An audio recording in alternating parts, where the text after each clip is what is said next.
नमस्कार, मैं हिंदी की पत्रकार हूँ। ज़्यादातर हिंदी में बात करूँगी, चलेगा आपको? जब कुछ नहीं था घर में, जब हम उस परिवार में पले बढ़े बुंदेलखंड के कि जहाँ मेरी माँ से कहा जाता था लड़की को खाना बनाना नहीं सिखा रही हो, क्या होगा इसकी ज़िंदगी में, because that's the only thing that someone had to do कि will she find a good family because she doesn't know how to cook. और उस ज़माने में मेरी माँ मुझे किरण बेदी के बारे में बताया करती थी। तो मुझे अभी भी याद है, मैं 6th-7th में रही होगी, तो मेरी माँ ने एक दिन इरिटेट होकर फैमिली में कहा कि खाना हर कोई बना सकता है, जब सर पे पड़ती है मेरी बेटी इससे कुछ बहुत बड़ा करेगी। ड्रीम्स में मैं एक बहुत इंपॉर्टेंट ज़रूर शेयर करना चाहूँगी, that's the most important one in my life. आप लोग सब मुंबई में रहते हैं, तो आपको बॉलीवुड का शायद वो ऐसा ऑब्सेशन नहीं होगा जैसा हम लोगों को छोटे शहरों में होता था। एंड अमिताभ बच्चन वो someone like, oh my god, I have to just see him one day. और मैं 96 में दिल्ली में नौकरी करती थी, पैसे इतने नहीं होते थे कि ऑटो अफोर्ड कर सके, तो I used to walk good 4-5 kilometres to catch a bus. Thank God for that, because I was crossing a road और वहाँ बहुत भीड़ लगी थी। तो मैंने किसी से पूछा कि इतनी भीड़ क्यों लगी है, तो दे सेड अरे अमिताभ बच्चन जी अभी आने वाले हैं, उनका बंगला है। सो आई स्टूड देयर, और तब तक journalism was nowhere in picture. I was working for an NGO in 1996 and I was doing some Doordarshan stuff. मैं 1 मिनट वहाँ खड़ी हुई और पता नहीं क्यों फिर मैंने अपने आप से कहा कि नहीं, अमिताभ बच्चन से ऐसे नहीं मिलना है। अब आप सोचिए कि जिसके दिमाग पर पागलपन हावी है, मतलब मिस्टर बच्चन का, वो अपने आप से कह रही है कि ऐसे नहीं मिलना है, किसी दिन मिलना है ऐसे कि वो अपना नाम बताएंगे, तुम अपना नाम बताना, मतलब I mean you have to meet him one-on-one, not like this. And I just walked out. And walking away from a place where Mr. Bachchan is supposed to arrive, I know the madness that's still inside me for Mr. Bachchan. And 1996 में सोची हुई ये बात मेरी 4 मार्च 2004 को पूरी हुई, जब जी news ने मुझे मनाली भेजा। तो मैं सपनों में बहुत यकीन करती हूँ। जब लोग बोलते हैं ना कि ये ठीक है, ज़्यादा से ज़्यादा क्या, वर्स्ट कम टू वर्स्ट, वो पूरा नहीं होगा।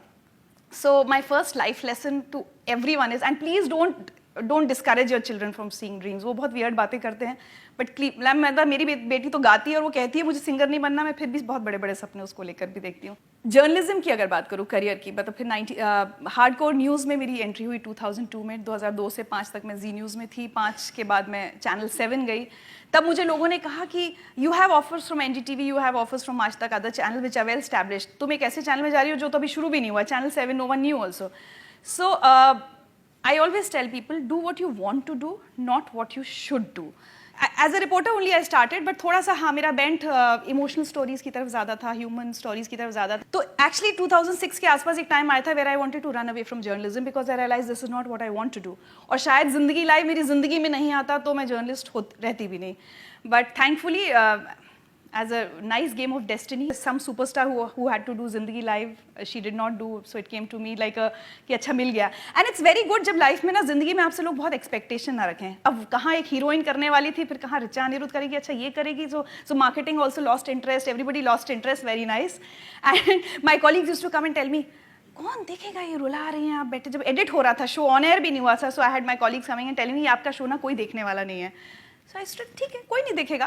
मैंने एक अपने कॉलीग से एक बात कही थी, मैं किसी और के लिए शो नहीं बना रही हूँ, मैं सिर्फ इसलिए शो बना रही हूँ कि कम से कम रात में मैं चैन की नींद सो सकूँ कि एज अ जर्नलिस्ट मैंने कुछ तो अच्छा काम किया। सो आई डोंट नो आप में से कितने लोग जिंदगी लाइफ के बारे में जानते हैं। जब 2007 में शुरू हुआ था तो बहुत सारे ऐसे टॉपिक्स थे जो अब फिर बाद में सत्यमेव आया और अब काफ़ी बात होने लगी है। Homosexuality, misuse of dowry act, child sexual abuse पर मुझे लगता है इंडिया में टेलीविजन पर आने वाला पहला शो था। We were nominated for the Asian television awards. Domestic violence, female feticide, you name a topic, social topic under the sun in India, which we haven't touched in 6 years. So मुझे ये लगता था, अच्छा फिर वो marketing से वही feedbacks आते थे कि रेटिंग्स ठीक हैं, ओके हैं। तो मैं हमेशा आर्ग्यू करती थी कि रेटिंग्स ओके हैं, आज 2 साल जिंदगी लाइफ खत्म हुए हो चुके हैं, मुझे ट्विटर पे रोज कम से कम 10 मैसेज आते हैं, व्हेन आर यू रीस्टार्टिंग जिंदगी लाइफ। तो मुझे लगता है कि मीडिया को या किसी भी जो भी कंपनीज या कॉर्पोरेट से जो डेटा कलेक्ट करती है ना, मेरा उनसे सबसे बड़ा एक झगड़ा है कि ये कहाँ से आती हैं रेटिंग्स, कौन डिफाइन करता है कि किस शो को लोग पसंद कर रहे हैं।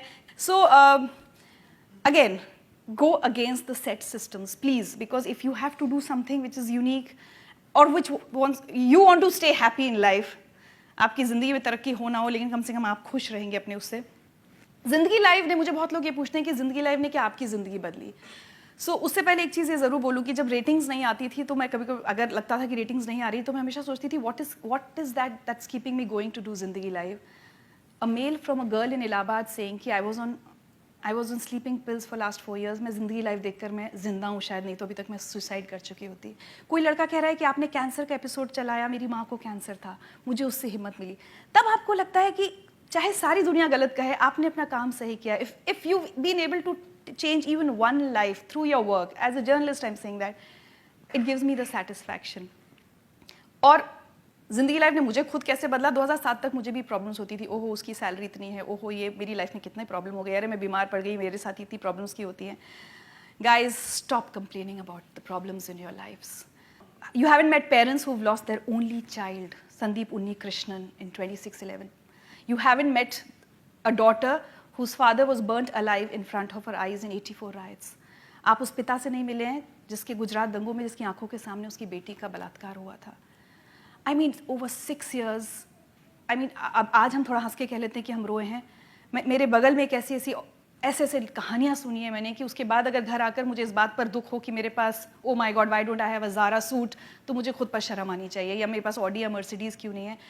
Start feeling blessed about your self and stop complaining. अगर एक नौकरी चली गई तो मतलब अब तो मेरे साथ उल्टा हो गया, मेरी ज़िंदगी में कोई छोटी मोटी प्रॉब्लम आती है और दूसरे लोग मुझे थोड़ा पिटी करने, ओहो बड़ी प्रॉब्लम हो गई, इससे प्लीज़ स्टॉप इट.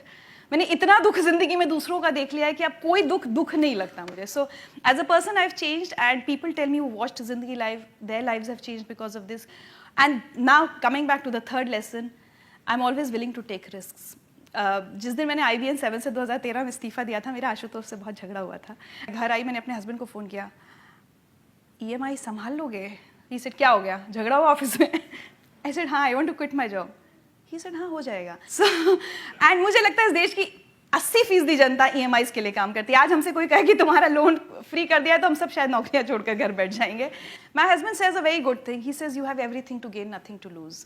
रेडियो शुरू किया तो लोगों ने कहा टीवी छोड़कर रेडियो में कोई क्यों आता है. एंड यू नो गाइज, जब आपसे लोग कहे ना ये काम मत करो, वो प्लीज जरूर करना.